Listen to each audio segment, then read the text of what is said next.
Hello, isang mapagpalang umaga sa inyong lahat at sa atin. Andito ako at magpapakain ako ng aking alagang kambing. Samahan ninyo ako kung bakit kailangan nating pakainin sa umaga. Kasi po, ang pagpakain po natin sa umaga ay tulad rin ng tao. Nangangailangan tayo ng pagkain sa umaga. Kasi po, mamaya pang alas 10 or tanghali pa natin ipapastol ang ating alaga, kaya kailangan makakain sila sa umaga. So ano po ang aking ipapakain sa kanila? Kunting page po ito, sa bawat isang baso lang po, at may kunti akong ihahalo. Hinahaluan ko ng sisikal. Nasaan na yung sisikal ko? Ang sisikal po kasi ay malaking tulong sa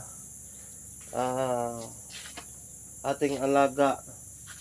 Ang nakalagay doon sa sisikal kayo. Kasi po yung sisikal ay isang calcium ng ating alaga. So importante kasi may calcium ang alaga natin. Okay, papunta na ako. Samahan niyo ako. Ito, nakahanda na po. Nandito ang page. Dito natin ilagay. Kasi dito natin papakainin. Okay, let's go. Malapit lang naman. Dito lang naman, oh. May saging akong hinanda para mamaya. Ayan sila. Good morning mga alaga. Nako. Okay.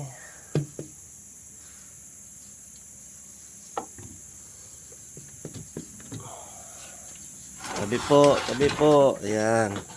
Oh, teka muna. Huwag mag-ano. Atras. Teka muna. Okay. Naman kayo eh. Yan na sila, kumakain na. Grabe ang takaw kasi.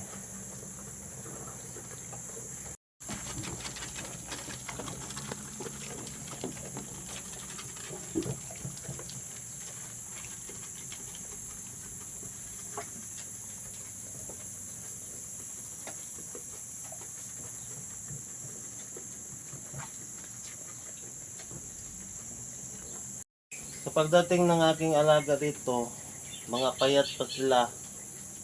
At yung mga balahibo nila, buhaghag. Ngunit ngayon, ilang buwan lang, maganda na ang kanilang balahibo. Kumikintab na. Tapos, tumataba na sila. Oh, grabe katakaw. Oh. Hindi na makahintay na lagyan ko ang kanilang kainan. Pati balde ko, oh. Grabe sila, oh.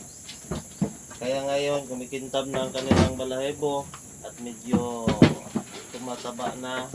Pero itong puti, buntis na to. Ito namang kabang, buntis na rin. Kaya matakaw na sila. Yan lang po. Maraming salamat sa inyong panonood.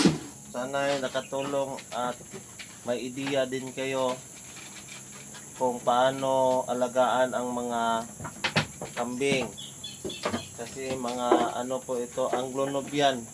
Ganito talaga ang Anglo-Nubian. Kailangan alagaan, hindi po katulad ng mga native nating mga kambing na walang problema kahit iwanan mo lang sa pastulan. Agay. Okay na po. Maraming salamat. God bless you po. Bye-bye.